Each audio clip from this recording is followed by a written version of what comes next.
Once the movie begins, you'll see no commercial interruptions. If you do ever see an ad, it's at the copyright holder's discretion, not our doing.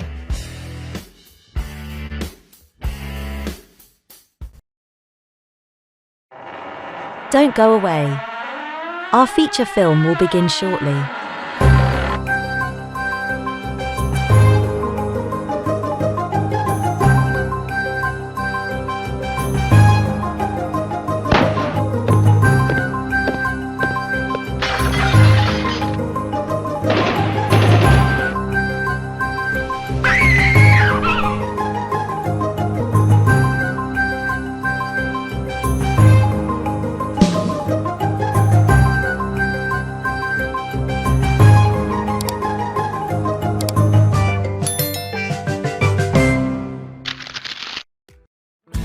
So you have an idea?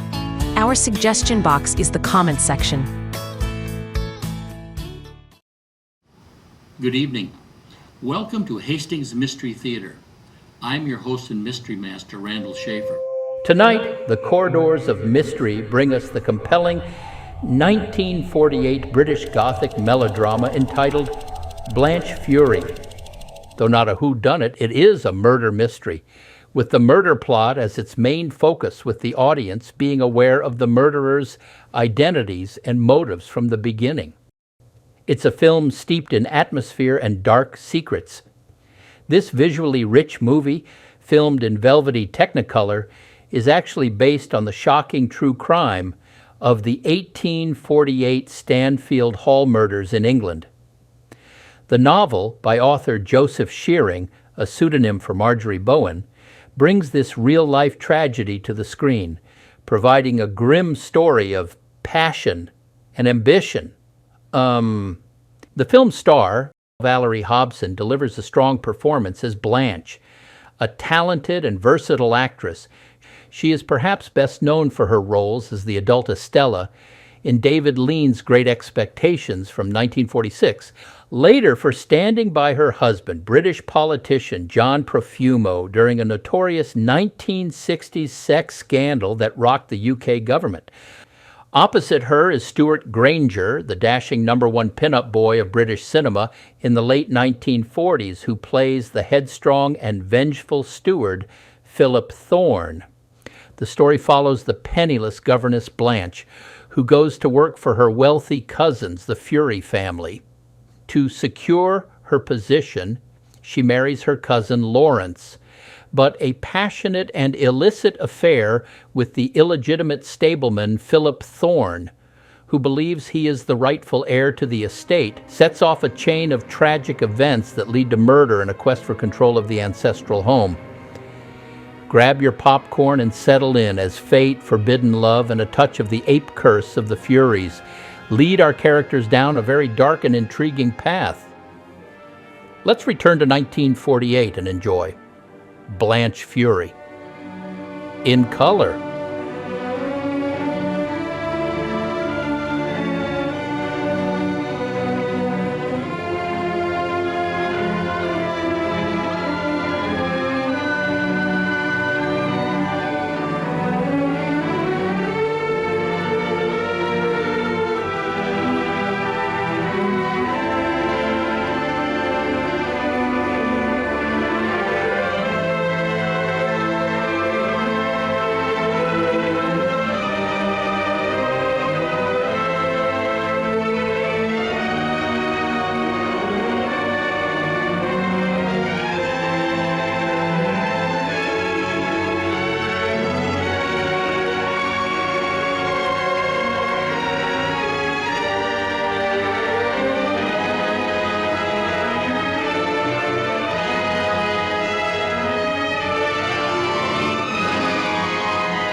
I was afraid this might happen. Will she be all right? She's very weak, of course. That's only to be expected. I shall want some more hot water. Yes, Doctor.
So it's you again, Miss Fuller. And you've lost another situation with your independent ways. Now listen to me. This is a registry office, not an orphanage. So long as you come to me for help, please remember I require respectable females who will do their duty in whatever situation it pleases me and Providence to place them. Now, here's a Mrs. Winterbourne, wants a companion. £16 a year, all found. Go and see her.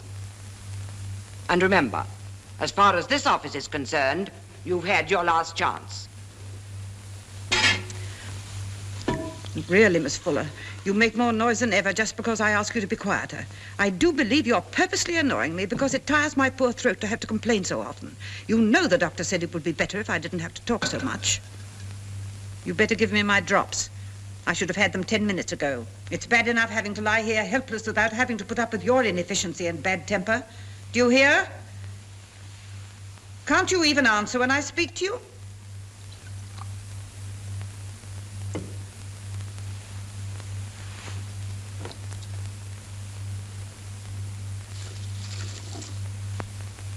Violets. How much did you pay for those, may I ask? A penny. Oh, well, if you think you can squander the £16 a year I pay you on such fripperies, I suppose that's your affair. That's all for this evening, but don't sit idle. All you girls take advantage of a nice room to yourself. And if I should ring my bell, please arrange to hear it.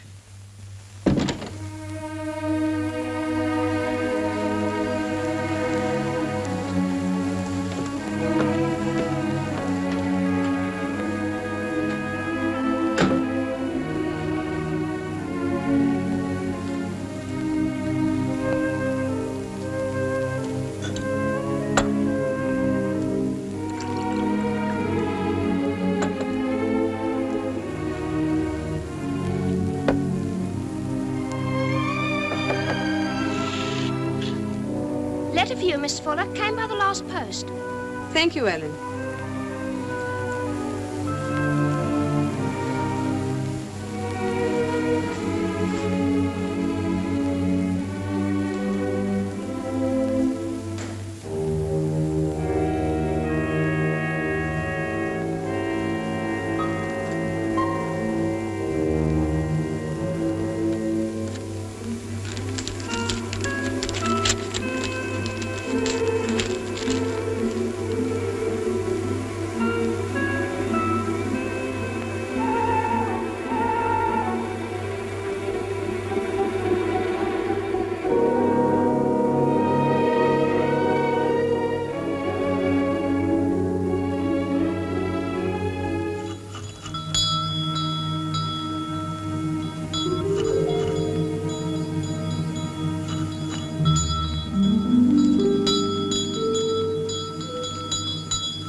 I've been ringing this bell incessantly for the last 10 minutes. I won't stand such neglect. I might have been dying. You know I can't get out of bed once I'm banked up with hot water bottles, and yet you most carefully left my copy of Ministering Children where I can't reach it. Will you please get it for me? With pleasure, Mrs. Winterbourne. Good gracious, girl, what's come over you? I'm leaving you, Mrs. Winterbourne. Tomorrow. Leaving me? But you can't do that, after all I've done for you. All you've done for me. That's wonderful. My dear Mrs. Winterbourne, allow me to tell you something. Ever since my father and mother died 6 years ago, I've been working night and day for people like you, rich, selfish, pampered women. Don't interrupt, that's what you are. Well, it's gone on long enough. I'm 25, and I have a right, Mrs. Winterbourne, to a very different life from this. Well, now I have the chance, and I'll stop at nothing to make the most of it.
I'm Miss Blanche Fuller.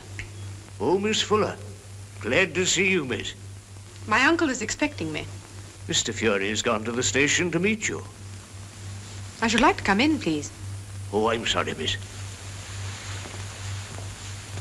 William, get Miss Fuller's luggage.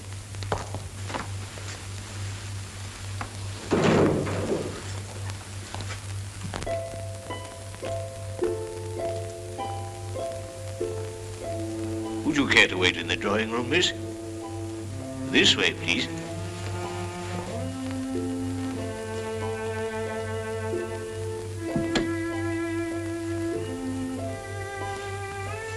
I'll tell Mr. Fury you're here as soon as he returns, miss.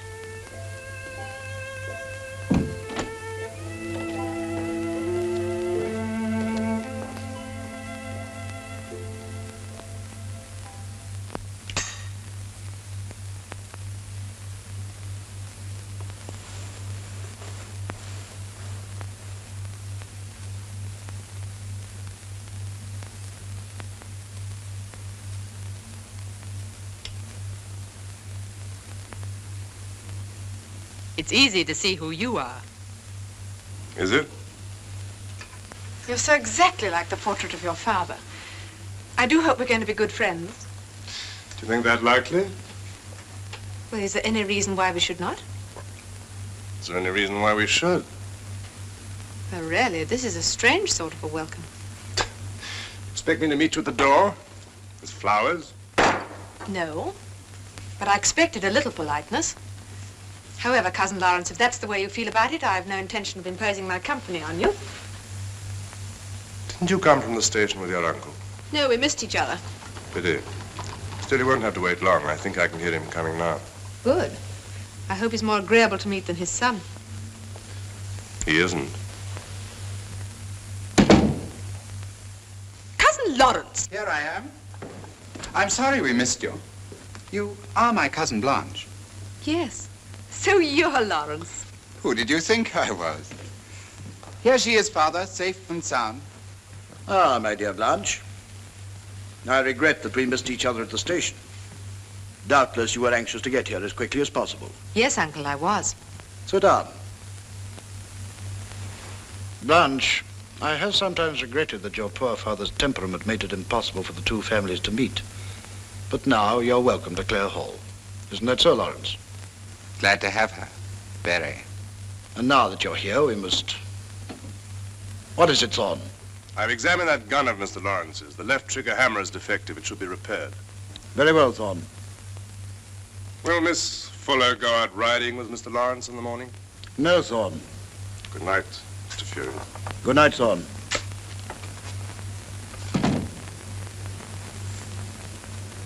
I think we may find it a little confusing for the servants if you continue to use the name of Fuller. When we inherited this estate from the widow of Allan Fury, whose portrait you see there, we took the family name. I think it would be advisable for you to do the same. I take it you've no objections. None, if you wish it, Uncle.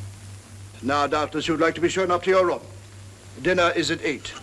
And if you can be dressed by 7:30, I shall be glad of your company in the library for half an hour. Yes, Uncle.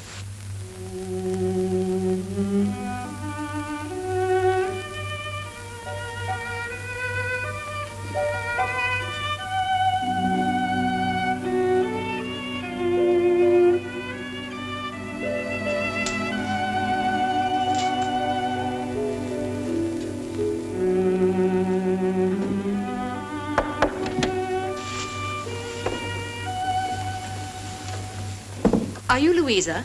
Yes, miss. Can I unbutton the dress? Oh, yes.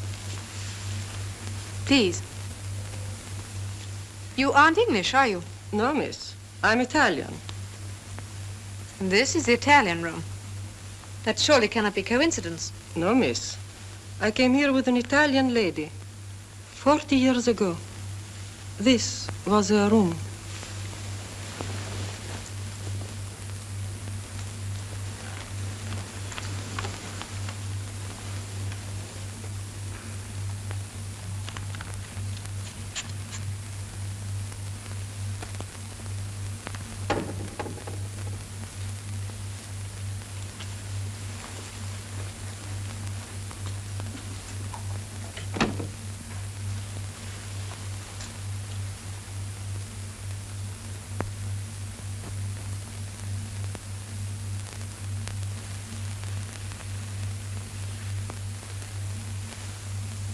Hello. You're Lavinia, aren't you? Shouldn't you be in bed? What's the matter, darling? Couldn't you sleep? Were you frightened? There's nothing to be frightened of. Won't you show me what a brave girl you are and go back to bed? Will you try if I go with you? Yes. Come along, then.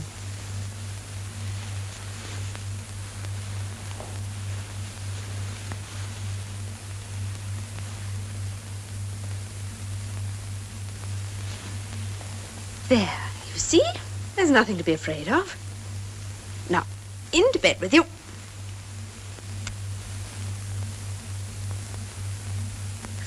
Ooh, cold toes. Down quickly. Who are you? I'm your Aunt Blanche. I've come to look after you. Do you think you're going to like me? Listen, Lavinia. You try and go to sleep like a good girl. And I'll leave the door open so that you can see the light from the passage. Will that do?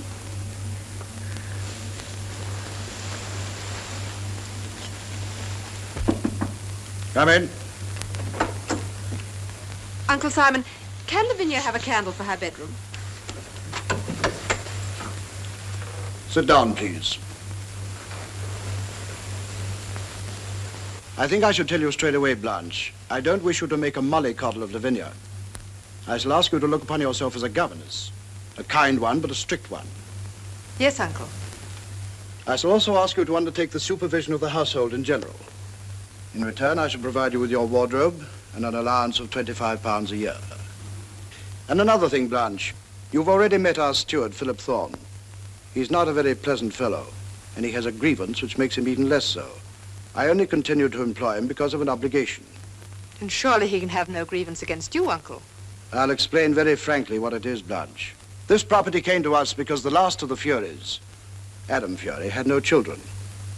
I say he had no children, I should say he had no legitimate children. He had indeed some romantic adventure with an Italian woman, and Philip Thorne is their natural son. He has, of course, no claim at all to the estate, but as I say, he cherishes a grievance. I think you're very kind to keep him on, Uncle. No, he runs this place extremely well, but he's inclined to be familiar. Remember that he's a servant. I shall certainly treat him as such.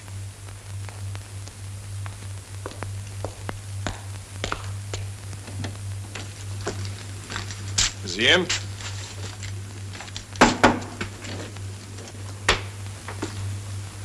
Good afternoon, Mr. Thorne. And what brings you here? The fact that I'm tired of waiting, Mr. Calamity. You know, my friend, I asked you to be patient. Patient? Would you be patient? Employed on an estate that should be yours?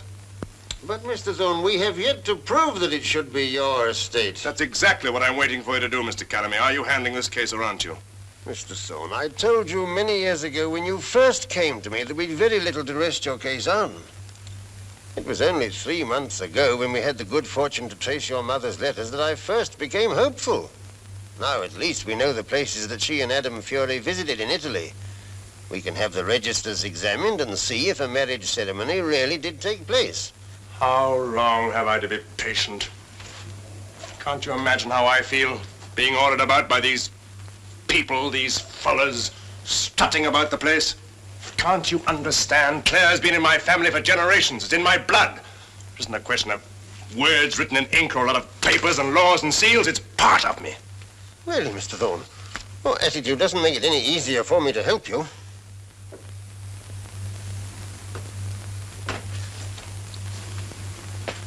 I know, Mr. Calamity, and I need your help. I need it badly. Rely on me, Mr. Thorne. If there's any record in the places mentioned, you may be sure my agents in Italy will find it. But it will take time. Good evening, Mr. Thorne. Thank you, Mr. Calamity.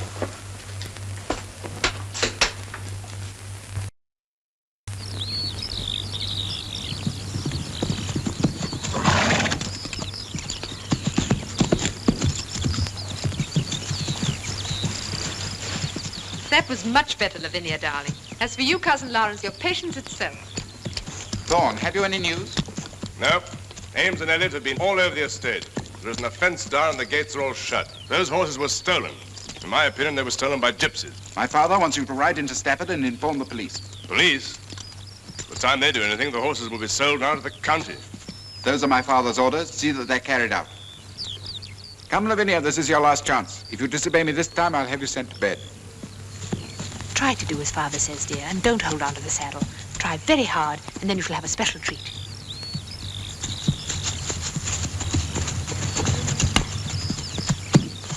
Good morning, Miss Fuller. We're expecting you to ride today. Your horse is waiting. Mr. Lawrence wanted me to be here. I'll ride this afternoon while Miss Lavinia is resting. You'll need a rest after that.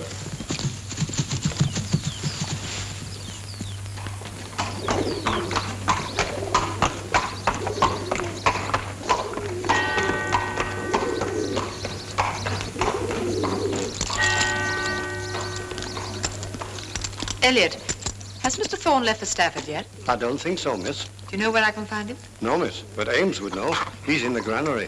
Thank you.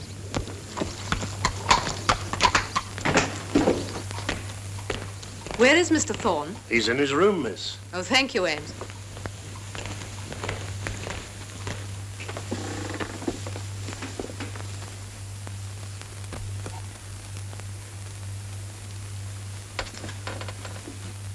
May I ask to what I owe this honor? You may. Do you mind if I sit down?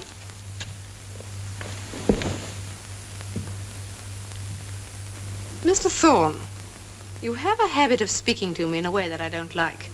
As I may be here for a long time, I thought we might try to come to some understanding.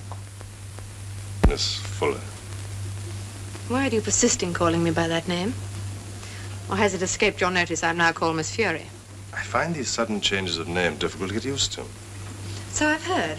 However, I should like you to try. After all, I am a member of the family. Oh, yes, of course. And there's no reason why you shouldn't take anything they take, is there? What do you mean? Just that. They're taking the name of Fury. Why shouldn't you? I suppose you think it's very presumptuous on the part of a mere governess. You may not always be a governess. I'm sure that possibility has occurred to you. Perhaps. And what would you say then, Mr. Thorne?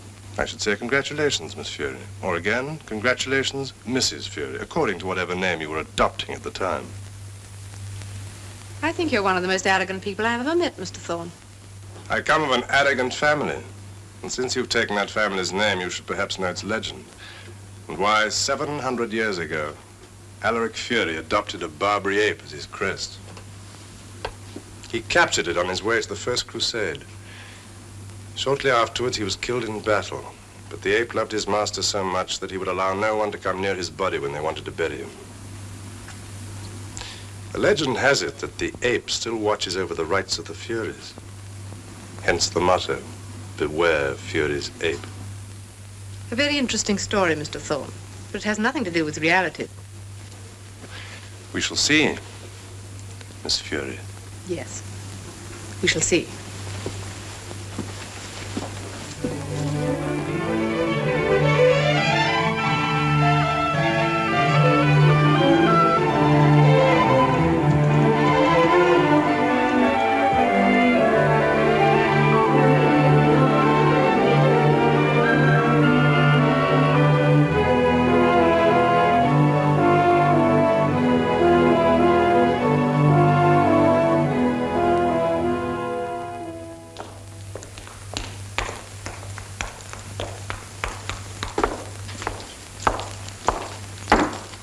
Molly. Hello. I was beginning to think you'd forgotten me. I don't forget old friends. Nor do I. What'll you have to drink? Oh, whiskey. Good day, gentlemen. Want anything? Staying in Stafford for the night? No. Now you get along out of here. We don't want to buy anything today. Wait. Let's see what you've got. God bless you both. Buy something pretty for the lady, mister. How long have you gypsies been in these parts? Gypsies come today, mister. Hmm? It's funny. I was asking the police about you. They said you'd been here 3 or 4 days. Gypsies bring good luck, mister. Not in my experience.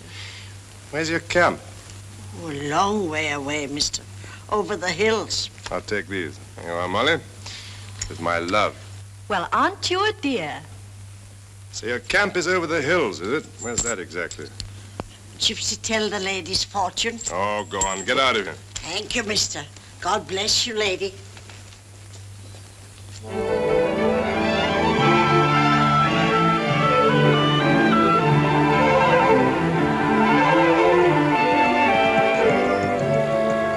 Mr. Thorne, I think I know where the stolen horses are. I've just seen them at a gypsy camp. Where's that? Over the hills. If you follow me, I'll show you. Good. Which way? This way.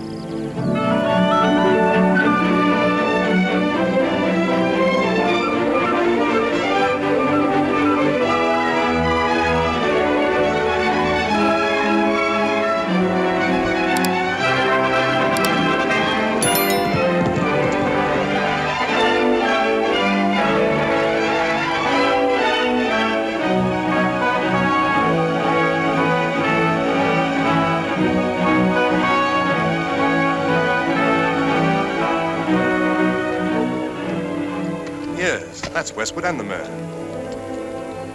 I'm going in to get them round. Don't you think we ought to go back to Clare and get some of the stablemen? No, there's not time. They're breaking camp. Look. In an hour or two, they'll be gone. Will you help? Of course. What do you want me to do? Approach the camp from the other direction. Ask the way back to Stafford. That'll attract their attention and give me time. Now, look, they're a rough crowd. Keep a safe distance, and if any sign of trouble, get out fast.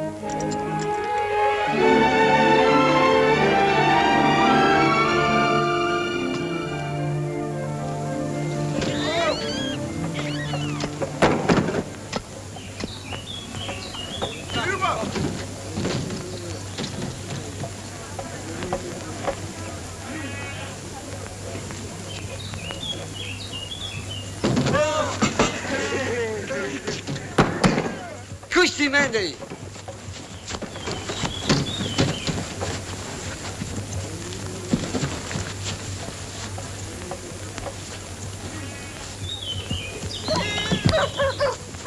Good afternoon. I've lost my way. Can you help me?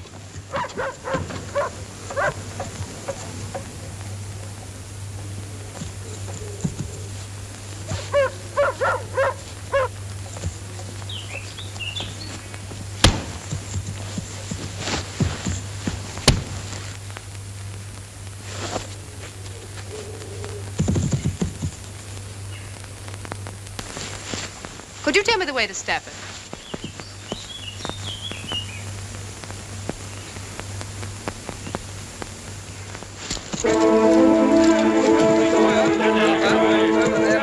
Use your whip!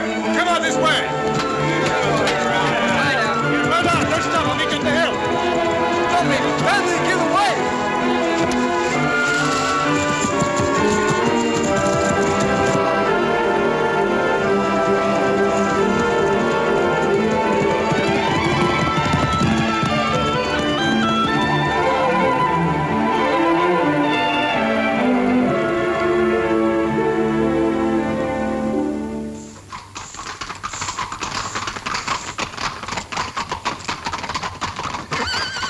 We've got them back, Uncle Simon. Blanche, where have you been? We paid a polite visit to the Gypsies. We? They gave us a very warm welcome. Did you go with the police? No, sir, went alone. I want a word with you, Thorne, in your quarters. Very good. Lawrence, perhaps you'll escort Blanche back to the house. You'd better go and say goodnight to Lavinia, my dear. She won't go to sleep until she knows you're back.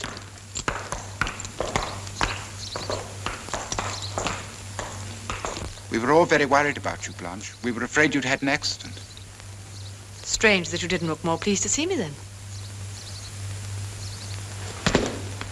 I think we should have, had you been alone. It was very rash of you. My niece might have been hurt. Besides, you've no right to take the law into your own hands like that. I was thinking of Clare. I presume that's what I'm paid to do. You presume too much and too often. You used to have informed the police. Tomorrow we could have gone over to the camp and made an arrest. Tomorrow would have been too late. They'd have gone. Well, we could have had them followed. We shouldn't know whom to follow. There are a great many in the district already. Oh, well, there won't be for long. I intend to discuss with my neighbors a plan for dealing with these gypsies once and for all. As to my niece, I forbid you to enter into conversation with her again, and I shall tell her so. Kindly remember that.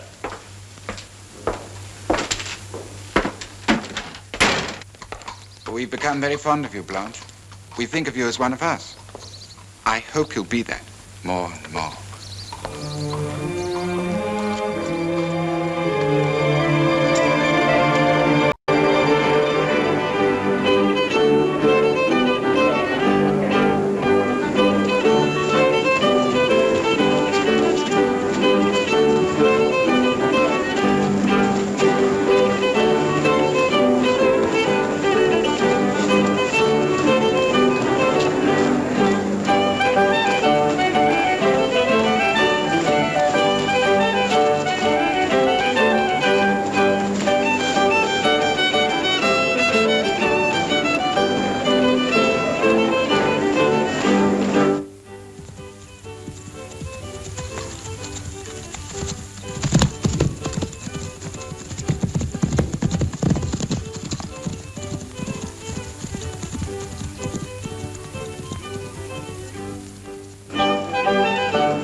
This is a great day for Clare, Fury. It is indeed, thank you, Doctor. Well, it's a great day for all of us. Those confounded gypsies began to move out this afternoon. I got word from my head keeper just before I left. They seem to have taken the eviction quietly. Yes. What else can they do?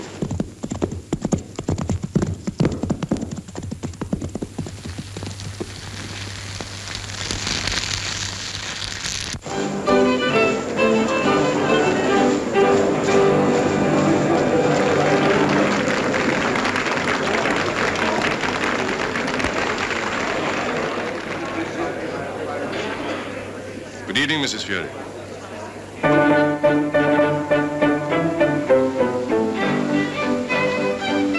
Would you care to dance? No, thank you. I don't think I'll dance again for a little while. I should like to go out on the terrace. In that case, may I accompany you? By all means.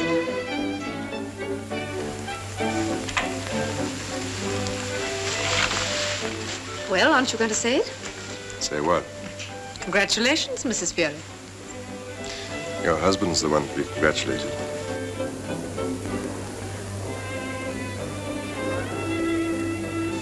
It's very strange to me to be here tonight. This is the first time in many years that I've been in any room in this house except the gun room. And I'm invited here as a guest with all the rest of the staff, though I'm the only real Fury here. You were thinking that as you came in, weren't you? You looked at everything so possessively. Everything, Mrs. Fury? I didn't mean that. Did you think it? Of course not. Why are you wasting yourself on it? Is it for position and security? You may not even be able to keep those. One day this place is coming back to its rightful owners. And as you've been to so much trouble to make it yours, that may be at your expense. How can that be? Have you forgotten the legend of Fury's ape? Look! Something's on fire!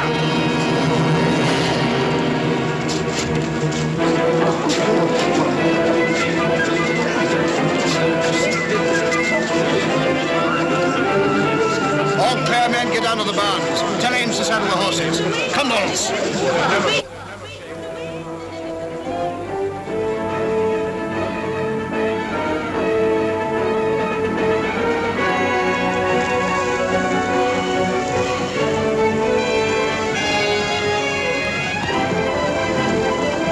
Hi, get hold of this one. You two, get over there. Don't stand there.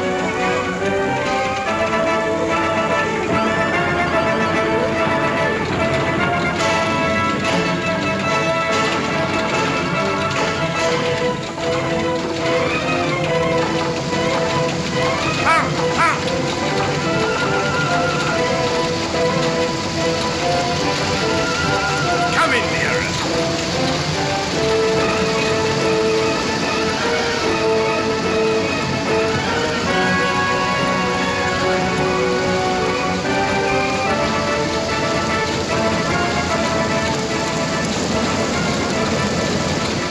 Thorn, can you save them? It's hopeless. It's hopeless. The barn's out of control. Look over there. The ricks are alight. That's no accident. It's those infernal gypsies, and they're still on the estate. I put the brood mares in that field. All right, Thorne, leave the barns, take some of the men to see to the mares. We'll try and catch some of the devils. Right, sir. Come on, the rest of you, follow me. Hey, Joe, bring your horse up here.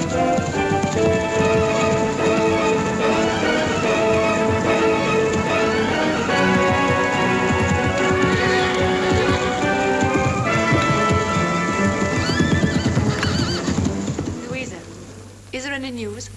Mr. Thorne has come back. No one else yet.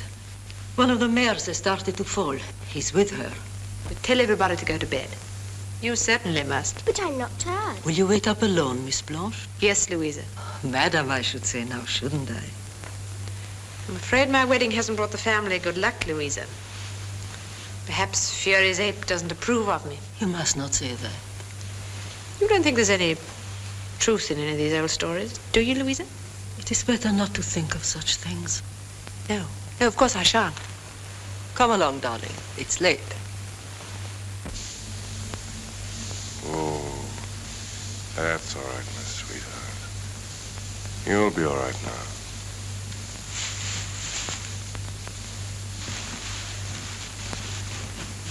Hello, Gypsy.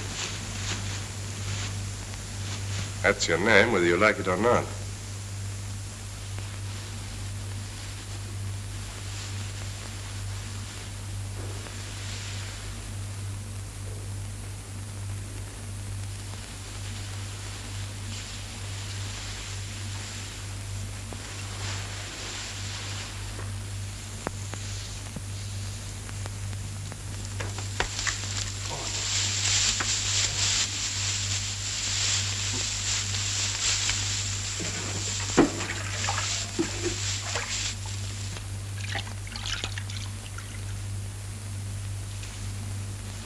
Have you been there long? Not very. You're gentle with animals, aren't you? Yes. I like animals. Was much damage done? No. Apart from the barns, not much. And my uncle and Lawrence? Have you any news of them? Mrs. Fury, why have you come here? Our conversation on the terrace was interrupted. I had nothing further to say. Do you seriously believe in all that It's superstitious nonsense about Fury's ape. You're afraid, are you? Not at all. I'm not easily frightened. Now, that I can believe. Mr. Thorne, you were right about one thing. I do want position and security. I always have. Even though it means being married to Lawrence Fury. I'm very fond of my cousin. That's not true. You don't give that for your cousin. You may not admit it even to yourself. But you know in your heart that position and security aren't enough. Not for a woman like you. You've left something out of the bargain. Something that this year, or next year, you're going to want. Passionately, Mrs. Fury, as I do.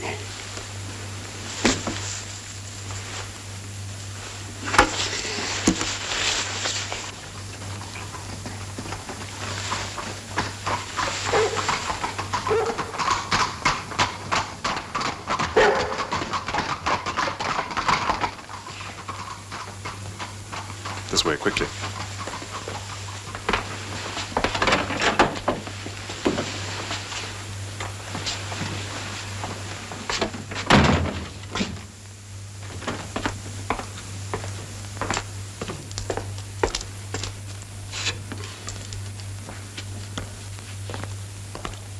Well, Thorne, is this one of the results of tonight's business? Yes. Did they get away? Not all of them. We caught 2. They're locked up in Mr. Weatherby's stables. We're having them brought up before the magistrate this morning. I shall want you to come into Stafford, Thorne, immediately after breakfast. Yes, Mr. Fury. This mare seems in a pretty bad way. She is, I'm sorry to say. Will she recover? Oh, yes, with care. The foal's all right. Oh, he's fine. It's the last she'll have, poor old lady. Will she be any good for riding later on? She won't be good for anything except a quiet life. Well, I don't like useless animals about the place. If she can't earn her keep, have her destroyed. Have her destroyed? That's what I said, Thorne. But I bred this mare. I broke her and schooled her myself. She was your wife's, your first wife's favorite hunter. What has that to do with it? You say her so she's no good now? You don't understand. This mare's dam and sire were bred by Allan Fury himself. She's given us 5 of the best horses on the estate. Now because she's no use anymore, you say shoot her. I tell you, you can't have her destroyed. Can't. I give orders here. My orders are for her to be shot. See that they're carried out. Come, Lawrence.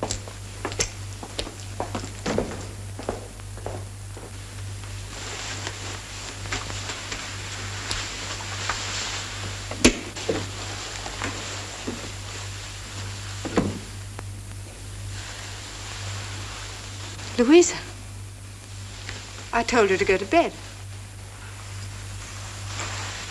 I thought perhaps I'd better wait until you came back. Came back? Where from? From wherever you've been to, madam. May I help you? Thank you. And the foal. Did you see it? Yes, Louisa. It's very pretty. Louisa, will you please shut the door to my husband's room?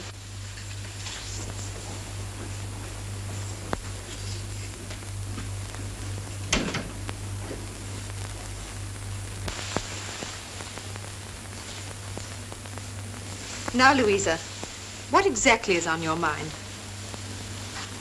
Is it about Mr. Thorne? Yes, Miss Blanche. I'm afraid for you. For me? He's dangerous, Miss Blanche.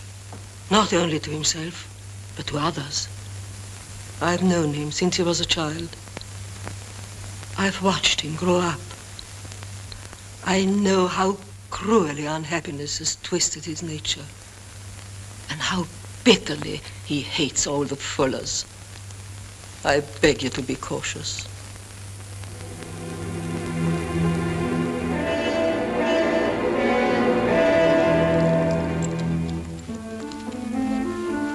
Well, goodbye, my dear. I'm sorry to take him away from you today, but we should be back this evening. Goodbye, dearest. I wish I hadn't got to leave you, but you know how important it Yes. Goodbye, Lawrence.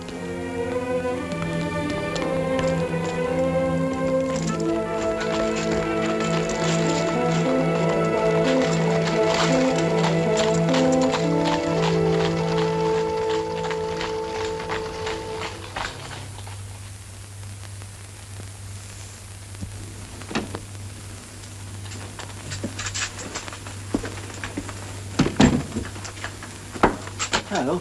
Hello. You, Mr. Great Day in Court. All the gentry in the county were there, including the Lord Lieutenant. What was that for? Old Simon Fury and the Gypsies. What did they get? Remanded. Old Fury had his way. They'll be up at the assizes. They weren't half wild. Screaming threats at him as they were hauled out of the dock. Oh, there's some tea for you on the stove. Good evening. Oh, good evening, Mr. Thorne. Sit down. You got my message? Yes. Yeah. Well, quite an exciting afternoon in court. Quite an exciting evening at Clare. Yes.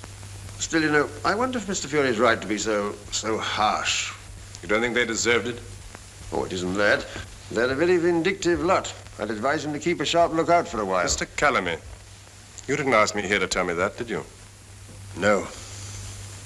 Have you any news? Yes, I have. Well? It's not very good news, Mr. Thorne, I'm sorry. There's the letter from our agents. There's no trace at all of the marriage ceremony you thought your mother went through in Italy with Allan Fury. No trace of it at all, in any of the places mentioned. I see. So there's nothing more I can do? I'm afraid not. The estate will ultimately go to the descendants of Lawrence, to his son if this marriage brings him one, if not to Lavinia Fury. Lavinia Fuller.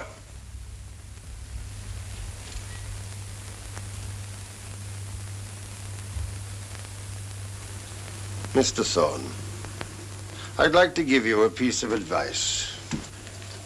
You're young and able, and the world is yours. Clare will never be. You're bound to suffer while you stay there. Why not go away? Don't you think it would be better for you, seriously?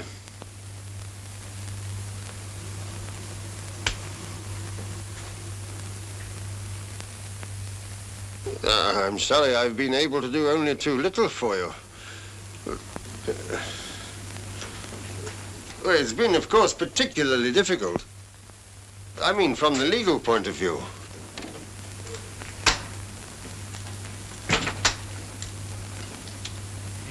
Didn't help.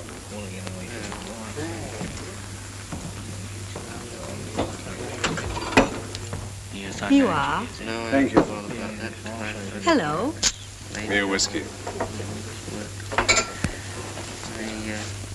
Haven't seen you for weeks. Where have you been all this time? Minding my own business.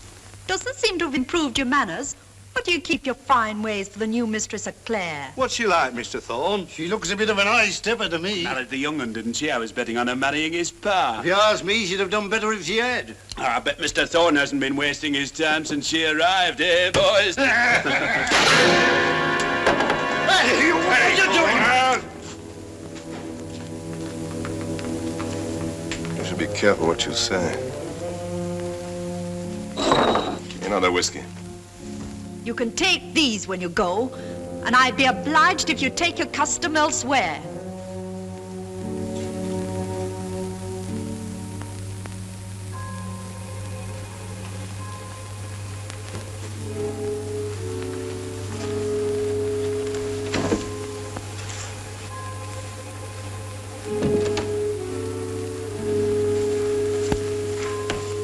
Mr. Simon and Mr. Lawrence will not be back before 10:30.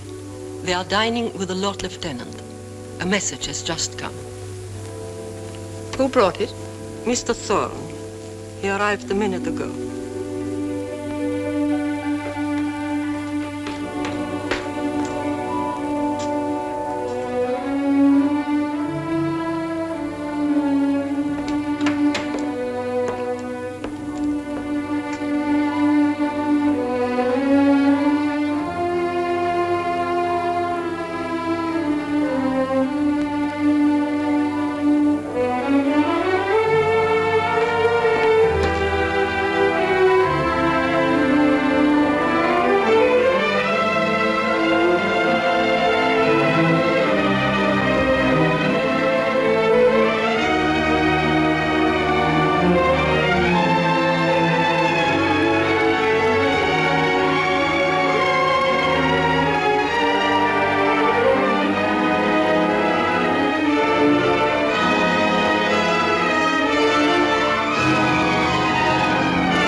After all, I'm getting on. One day the place will be yours. If you want me to run it, Father, I can only say that I should like nothing better. But to do that, I must have more authority. Authority is not something that one is given, Lawrence. One takes it, because it is in one to take it. You must impose your authority on the estate. Yes, Father. What are you thinking of?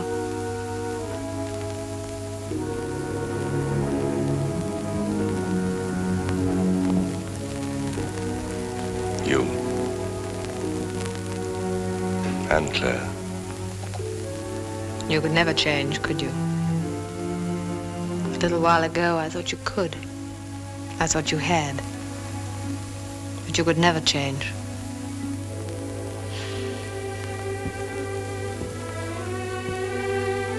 Isn't it you who've changed?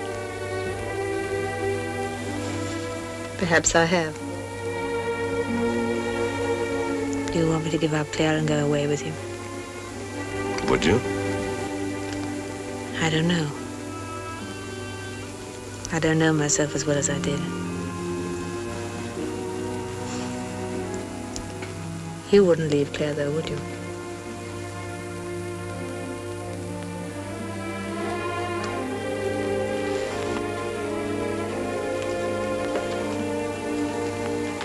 I can't.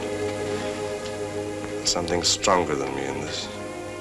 Something that was decided for me long ago. Even before I was born.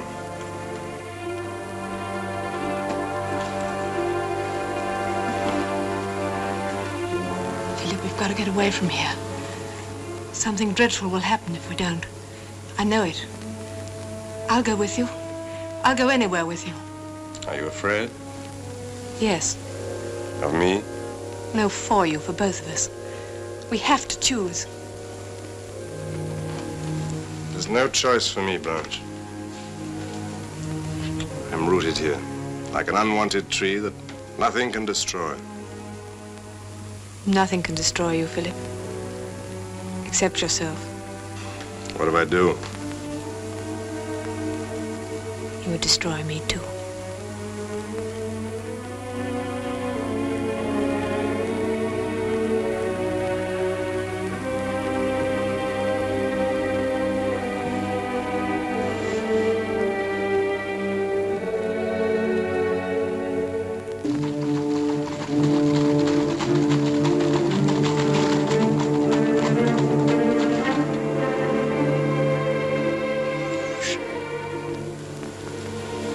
What's that?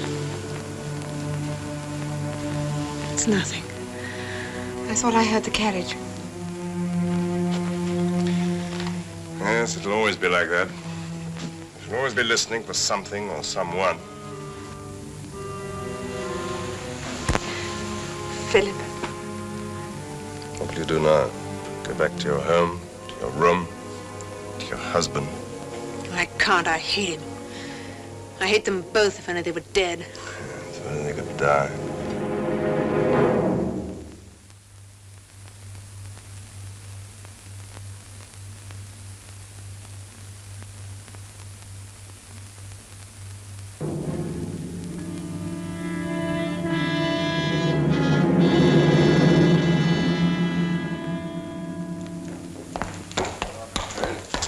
Time for a glass of port and a sandwich, surely, after a long ride like that. Thank you. I'm told you made a very stirring speech in court, Fury. So did the Gypsies. You should have heard them.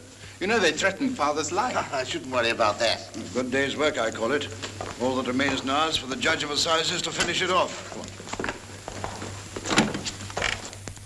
So much for the Gypsies. Yes, indeed. All the same, my dear Fury, I shouldn't entirely ignore their threats. Help yourself.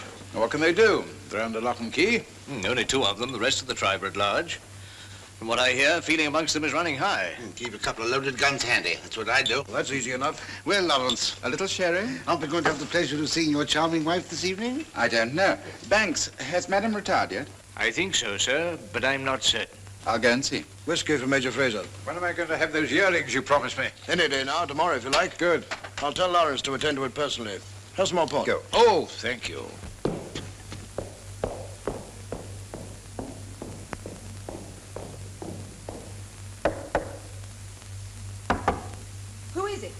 It's me, dear. Oh, come in.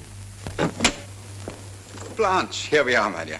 Lawrence, I was beginning to wonder what had happened to you. Why, nothing at all. We're all safe and sound.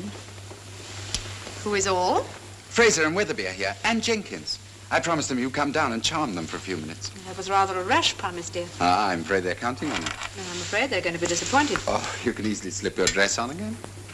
Lawrence, I don't wish to. It isn't a matter of whether or not you wish it, my dear. Here is your husband requesting you to come downstairs and be charming to his friends. Here is your wife, Lawrence, requesting to be excused. Ah, but I'm afraid you can't do that. No? I think I can. Are you seriously refusing? Surely, Lawrence, I made myself perfectly clear. Not to me, I assure you. I assure you. I find your behavior completely incomprehensible. You may remember that... And not only incomprehensible, but indefensible. Indefensible. May I say something? I have no wish to hear any excuses, Blanche, for your behavior in this relatively small, but I may add, highly significant... Will you listen to me? Please. You are mistaken, Lawrence, in thinking that I intend to excuse myself. I merely wish to say this. We are at the beginning of our married life, so it is as well that we should understand one another. I have no intention, Lawrence, contrary to the fashion of our times, of being ordered about by my husband. Is that all you have to say?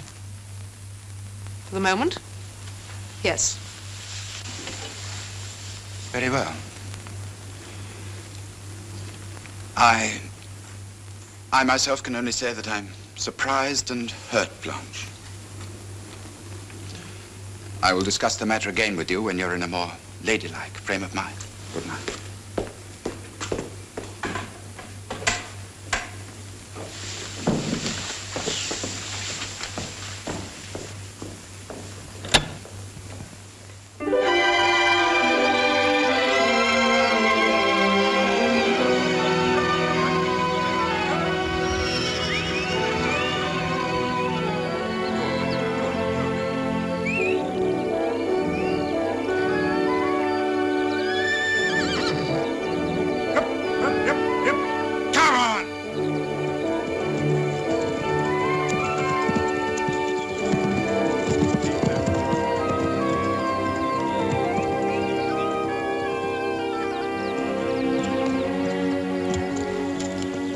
Persist in this attitude, Blanche?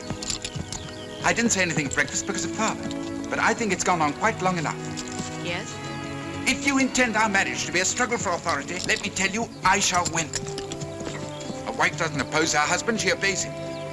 Incidentally, that's my father's wish, too. What do you think he'd say if I told him of your behavior?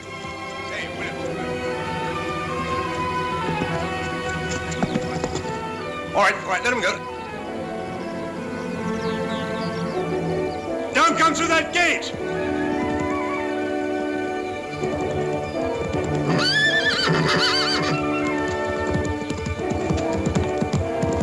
Oh, boy. Let him. Come on! Get after him! Work him back this way towards me!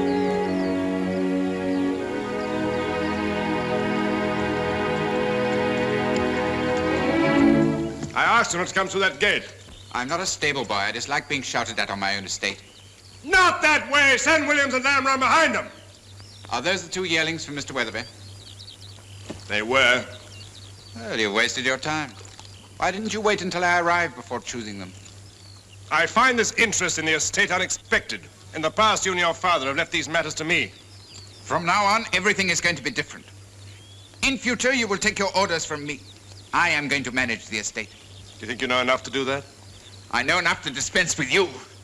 I'll see that you're dismissed. You can clear out. You don't belong here anymore.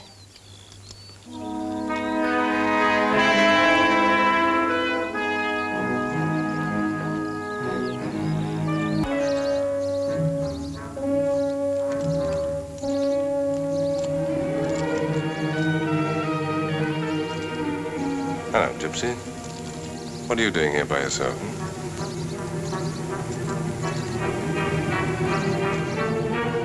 Ames!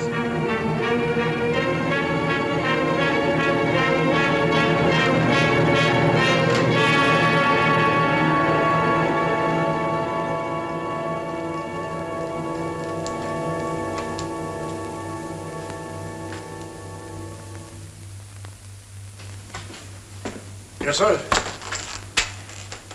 Who did this, Ames? Mr. Lawrence. I'm sorry.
What's the matter, Blanche? You hurt? No. Collins, quickly, get the guns.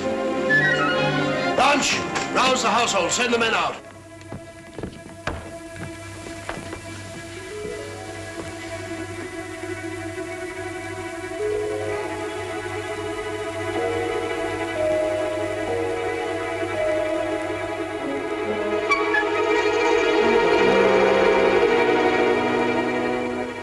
There he is.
Where were you when you heard the shots, Thorne? In my quarters. What did you do? I loaded a gun and ran out in the garden. I see. And you were among the first to reach the scene of the crime? Yes, Elliot and Ames got there a few moments before I did. When you arrived, this had already been found? Yes. Could you say whether you'd ever seen this before? No. Seen dozens like it. It's just a common type of gypsy earring. Quite so. You knew of the gypsy's threats against Mr. Fury's life? Yes, everybody did. Yes, that is all, Thorne, thank you. Yes, sir. Tell the others I shall not want to question them any more.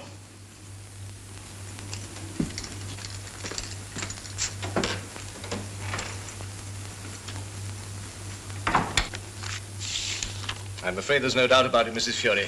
Your husband and your uncle were the victims of gypsy vengeance. I warned your uncle, but it appears he refused to take my warning seriously. This is a terrible tragedy for you.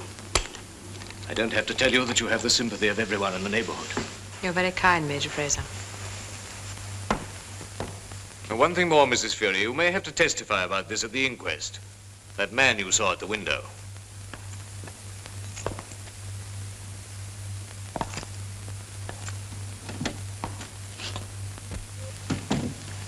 That is all that you can say for certain. Yes, Major Fraser. Well, Thorne? May I have a word with him, Mrs. Fury? I'll say goodbye. Please don't trouble to see me out. And once more, my deepest sympathy. Thank you. Goodbye. Good day, Thorne.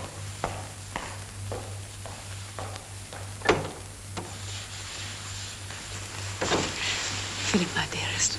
Do you ask more questions? Nothing important. He believes us. No reason why he shouldn't. Even a clever man would have found nothing suspicious, and he's a fool. You can't be too careful, Philip. I'm sure he won't find any evidence. That's all I care about.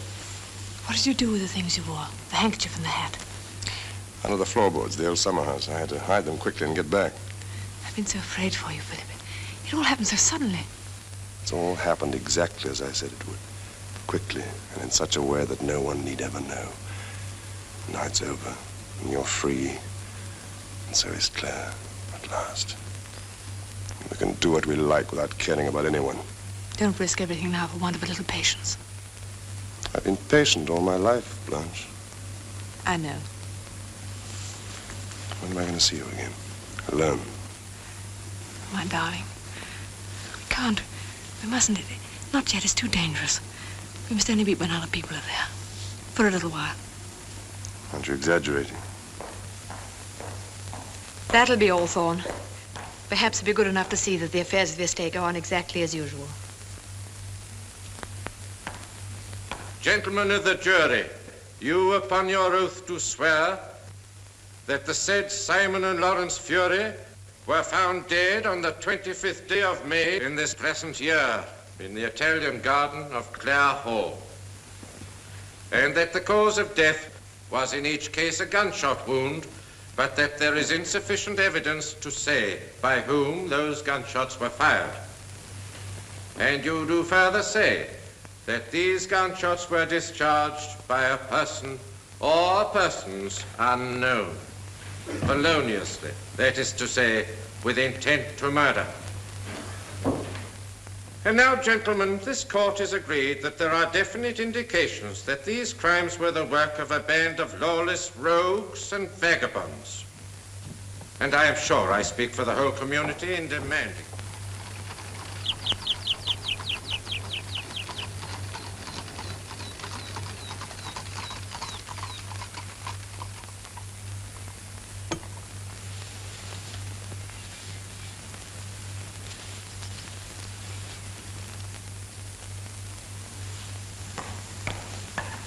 Excuse me, madam. Mr. Thorne is here to see you. He's waiting in the drawing room. Thank you.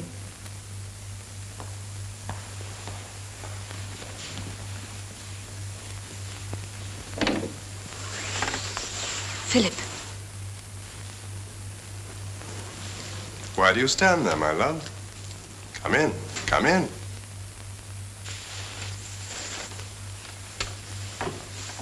What are you doing? Nothing I haven't a right to do, at last. Shh, don't speak so loudly. You must be out of your mind behaving like this. My dear Blanche, you aren't losing confidence in me now, are you? Philip, don't be absurd. Do you think that because of today's verdict, suspicion will never fall on you? Do you want to attract the attention of people to the very fact that you had motives? My darling, if anything should happen to you now, I don't know what I should do. Don't worry, nothing will happen. I can deal with anything now. Anything and anyone. All the same, we agreed not to see each other for the time being. You must go back to your own quarters. Are you keeping me out of the house now? Philip, what's the matter with you today?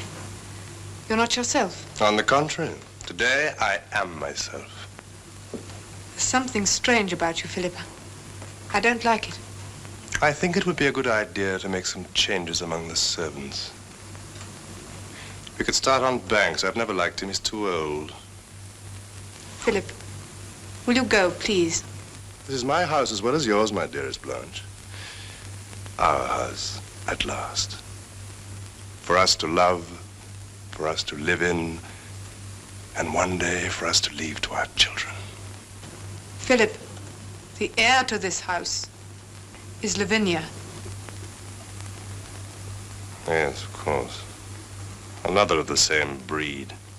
The fact remains, Philip. The fact doesn't remain, Blanche. Nothing remains. Nothing and no one ever shall remain between me and the absolute possession of Clare.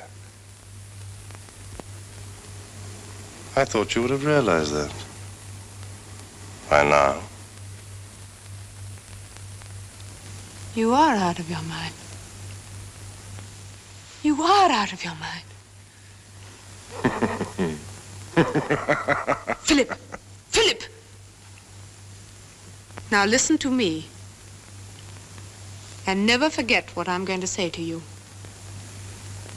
If ever you were to harm, or even try to harm, one hair of that child's head, if ever I see you make the slightest threat to her, I shall destroy you, Philip.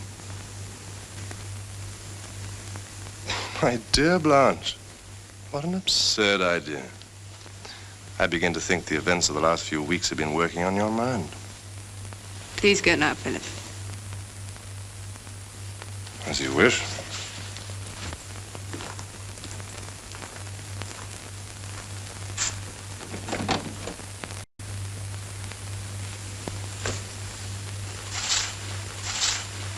Good morning, ma'am. Good morning, Gladys.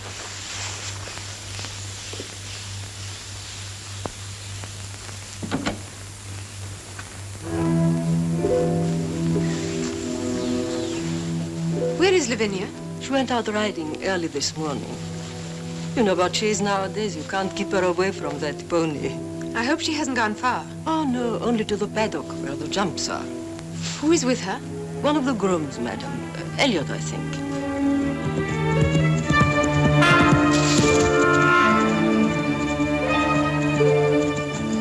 Do you think you can do it? Oh, yes. Dandy can jump anything, can't you, Dandy? Well, I'll come over with you to give you a lead.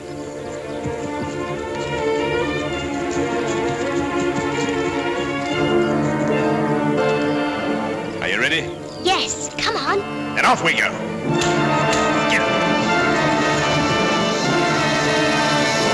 Mr. Thorne!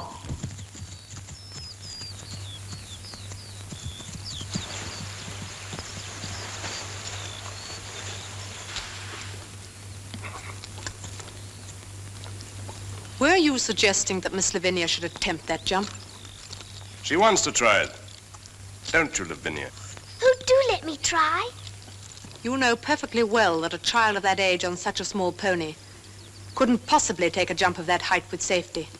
Oh, Aunt Blanche, I'm sure I can. No, dear. It isn't possible. That's a matter of opinion. Mr. Thorne, in future, Miss Lavinia will ride with Ames. She'll do no more jumping for the present. Very well. As you wish.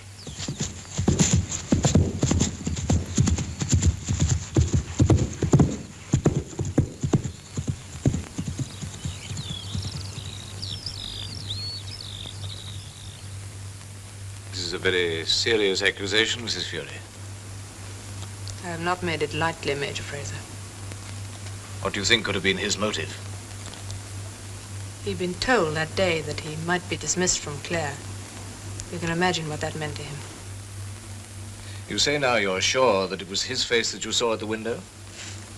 Yes. Why didn't you say so the other day? The other day I wasn't sure. I didn't realize then that he was capable of such a thing. But what has happened since to convince you? Yesterday he made an attempt on Lavinia's life, too. On Lavinia's life? But what possible motive could he have for that? It's very simple, Major Fraser. He regarded Lavinia as the only obstacle between himself and the absolute ownership of the estate. But Mrs. Fury, surely if Lavinia were dead, Clare would belong to you. Mr. Thorne expected to marry me, Major Fraser. He expected to marry you? We loved one another. Mrs. Fury, you realize if Thorne is brought to trial, you may be questioned about this in public. My intention is to answer any question that may be put to me. Very well. I'll issue a warrant for his arrest. I admire your courage, Mrs. Fury. I realize what this must have cost you.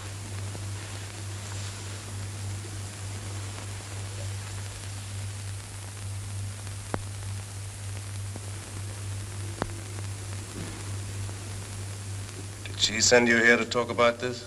No. But she told me very frankly about your feelings towards each other. When did she do that? Many weeks ago now, when she first came to see me.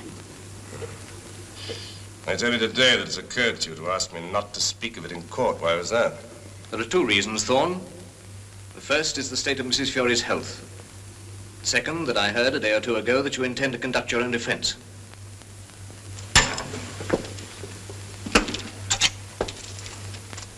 Is it really Mrs. Fury you're trying to protect?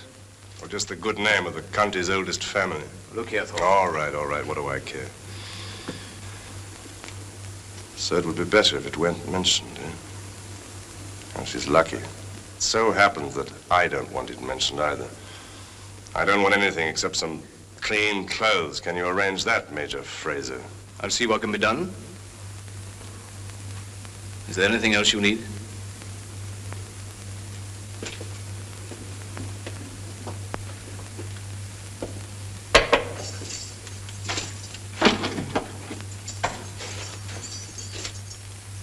Can you say with truth that these are not the handkerchief and earrings in question?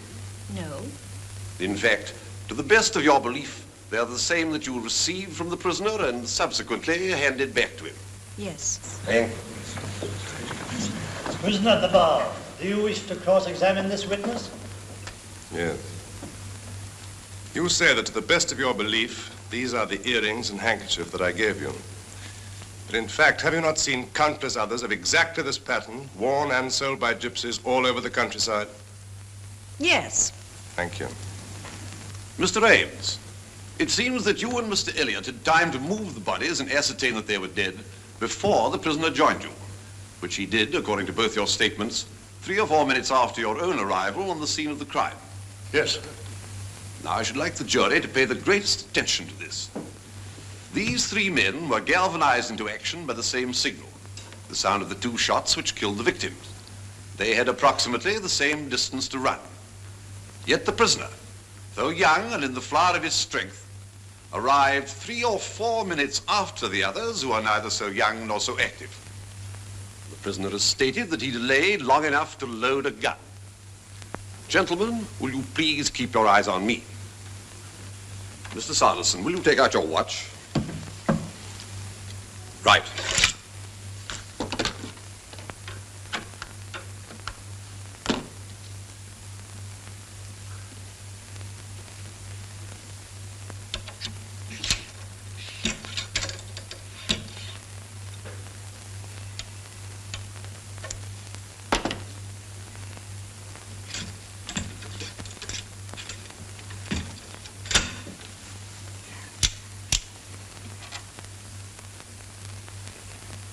How long, Mr. Sanderson?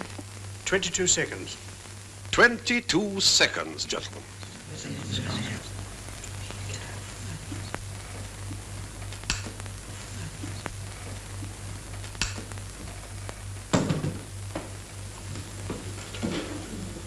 Prisoner at the bar, do you wish to cross-examine this witness? Yes. Ames, do you remember that when I arrived on the scene of the crime, I said something to you? Yes, Mr. Thorne. Do you remember what it was? Yes, Mr. Thorne. You said, "What's happened, Ames? I was woken up by the sound of shots." Thank you. I merely wish to point out, my lord, that I also had to throw on a few clothes, since when the crime occurred, I was in bed. You knew, of course, that the prisoner regarded himself as having been disinherited by your family. Yes. Do you think it would be fair to say that he was obsessed by this feeling? Yes. Mrs. Fury, would it be correct to say that, in fact, the prisoner hated both your uncle and your husband? Yes. But he remained in their employ because of his passionate obsession for the estate. Yes. Mrs. Fury, on the day on which the crime was committed, the prisoner was told by your husband that he was to be dismissed from Clare, was he not? That is so. Thank you, Mrs. Fury. Prisoner at the bar, do you wish to cross-examine this witness? Yes. Mrs. Fury, did you know that the gypsies had threatened your uncle's life? I did. These garments which you found in the garden, aren't they typical of most gypsies? Yes. Up to the day of the crime, had you ever seen me wearing such garments? No. Anyone knowing these facts and none others would naturally assume that the crime had been committed by gypsies, wouldn't they? Yes. Indeed, on the morning after the crime, you declared that to be your belief, didn't you? Yes. But when you saw these clothes again, the day you found them in the garden, you took them to the police and said you changed your mind and come to the conclusion that I had worn them. Yes. Doesn't that seem illogical? I had my reasons for believing it. One of them being that I had threatened the life of Lavinia Fury Yes. by encouraging her to attempt a dangerous jump. Yes. Was she unwilling to attempt it? No. Who said it was too dangerous? I did. Will you admit that my experience of horsemanship is infinitely greater than yours? Of course. And my judgment is therefore correspondingly more reliable than yours? Provided you had no reason for doing something against your judgment. What reason could there be? Child was a fuller. You hated all the fullers. Aren't you a fuller? Yes. Did I hate you? No. Then you are wrong in saying that I hated all fullers, are you not? Yes. You must be careful to speak the truth, Mrs. Fury. I am on oath to do that. I'm inviting you to try to find a reason why I might have wanted to threaten the life of Lavinia Fury. She was the owner of an estate which you coveted. Would her death have made me the owner of it? Not in itself, no. Mrs. Fury, your evidence is so pitifully weak. I suggest the truth is simply this. You brought this accusation for some personal motive. Millard, I must object. The prisoner has no right to question the witness's integrity. If the witness can repudiate the imputation, she should have the opportunity of doing so. I merely suggest, my lord, that Mrs. Fury's long-standing dislike of me led her to seize this opportunity of disposing of me for good. Silence in court.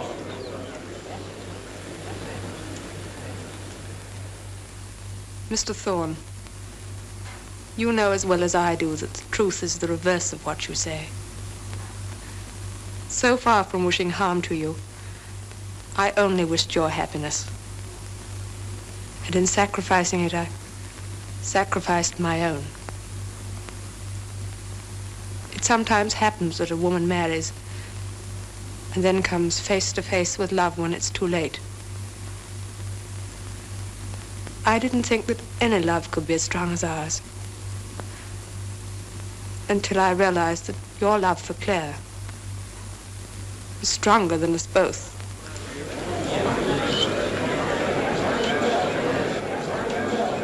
Silence in court!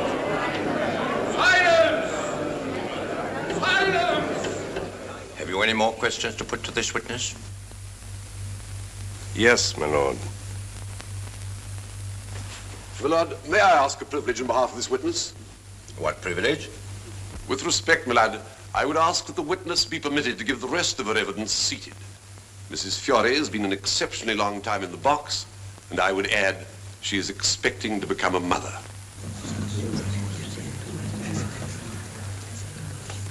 In these circumstances, by all means, let the witness be seated.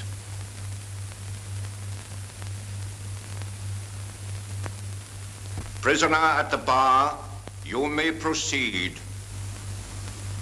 I have no more questions to put.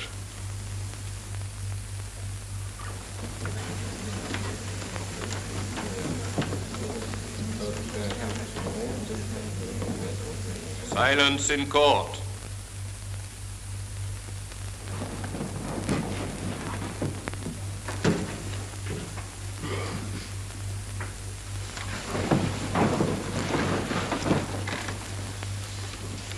Gentlemen of the jury, are you agreed upon your verdict? We are. I'll find you.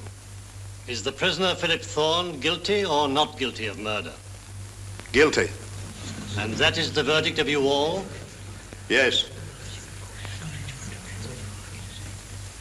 Prisoner at the bar, you have been convicted of the crime of willful murder. Have you anything to say why judgment of dying should not be given?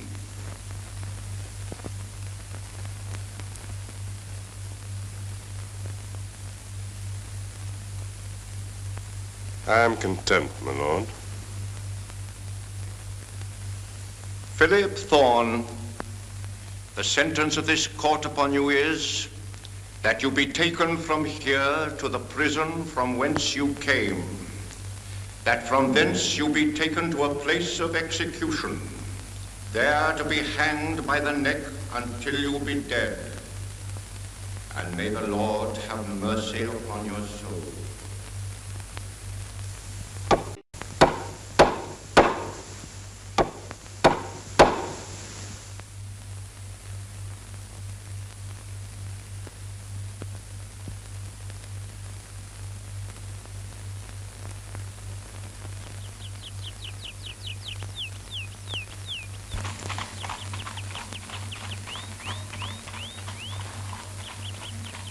So the prince and the princess returned to the castle, where a great ball was being given in their honor, and they lived together in great happiness, and had a little boy who was called after the prince, and a little girl who bore the name of the princess. You better go if you're all right now, dear. We'll finish the story tomorrow.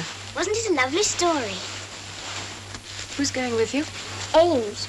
Well, don't go too far, will you?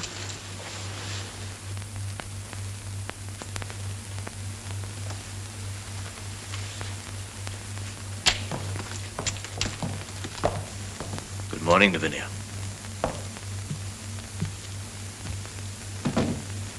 You saw him? Yes. What did he say? I could get nothing out of him, Mrs. Fury. How was he? Calm, quite composed. But he sent no message at all. No.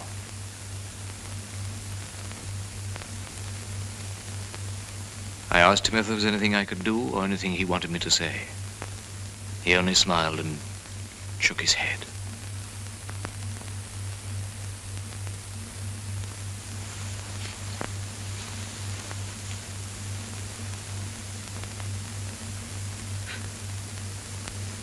At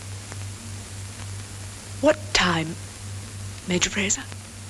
At midday. Mrs. Fury, if you take my advice, you'll go away. No, I can't do that. This is Lavinia's home. She loves it.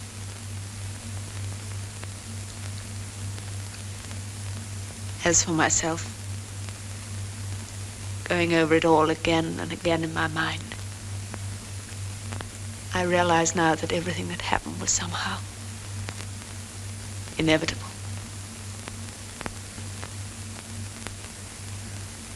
My destiny, too, will come to me, Claire. I'm sure of that. Well, Mrs. Fury, if ever I can be of any help.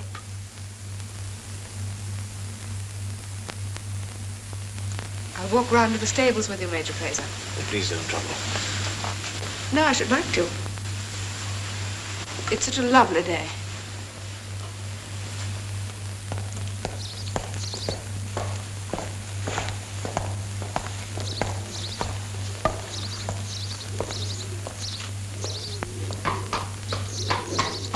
Goodbye, Mrs. Fury. Goodbye, Major Fraser.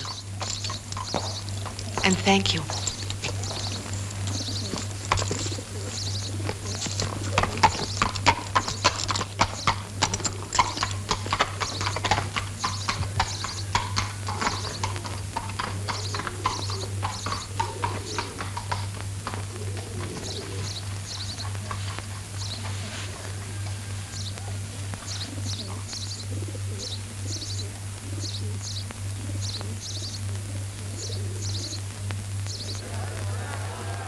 Have you any message you would like to send?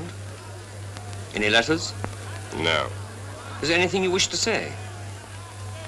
Nothing.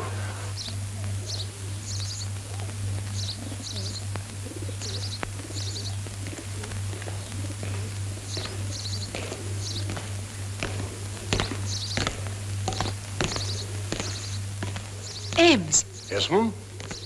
I thought you were with Miss Lavinia. No, Mrs. Fury. She said she had your permission to go out alone today. Where's she gone? She said she was going into the paddock, ma'am.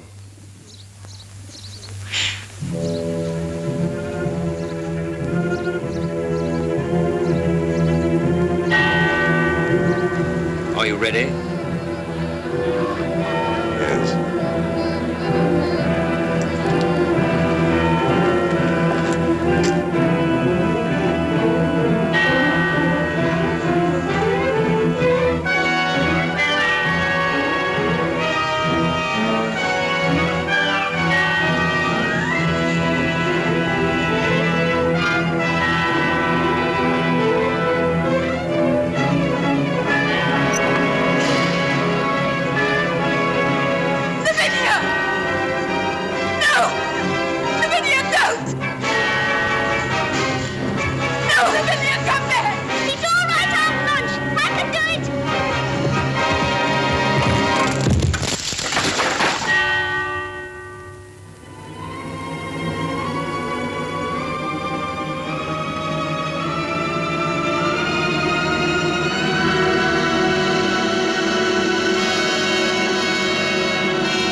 There's nothing more to be done.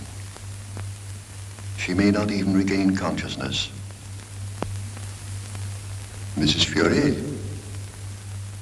Mrs. Fury? Mrs. Fury? I've good news for you. You have a son. A strong, healthy boy. You look after him, Louisa. I want him to be called Philip. Philip Fury of Clare Hall. It has a good sound, hasn't it?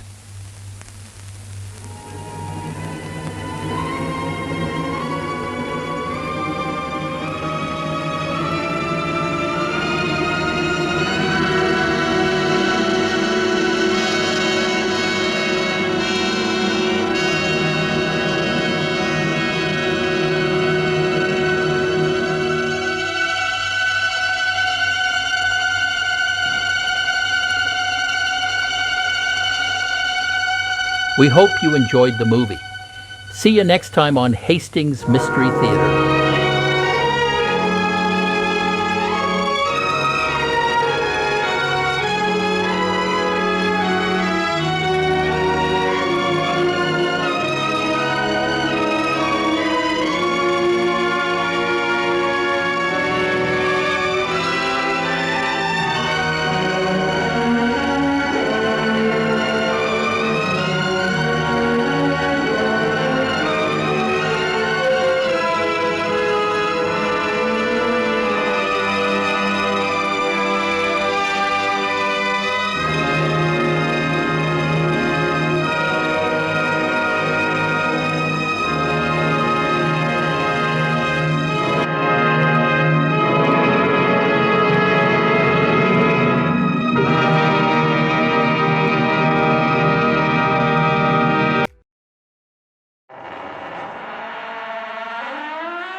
why not click on our playlists? You may discover another great old black and white movie from the 1930s or 40s.